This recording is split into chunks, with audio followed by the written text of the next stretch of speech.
people that grounded him in order to act out a fantasy life where he was free to be whatever he wanted to be and do whatever he wanted to do.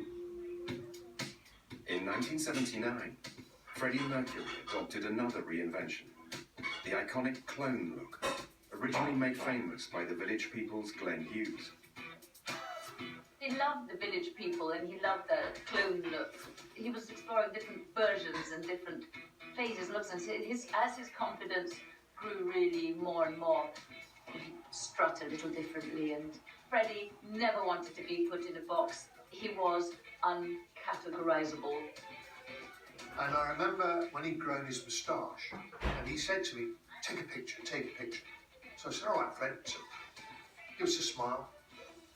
So I took the picture, waited for the Polaroid to pull it apart, snatched it. Let me look, let me look. God, I look great.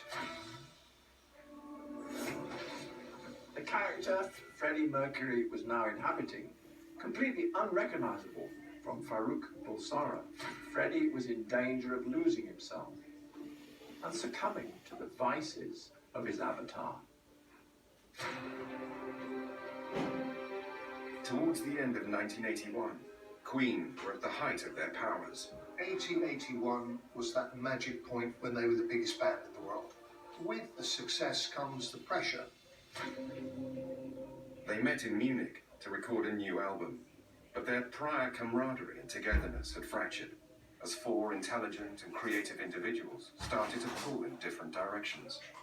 In the studio, it became a little harder. It was like, well, you can't even get them all in there at the same time. And where's Roger? Well, I think he's gone to Cairo. Freddie drifted away from Roger, John and Brian and decided to record a solo album called Mr. Bad Guy. Only he found it hard without the band. Time has come, you know. I'm 38 years old, and I thought I'd better do it before I pass out. I think it was a very challenging time for him. Once he got into, writing everything, playing most things, singing everything, he realised the workload. He really needed Queen.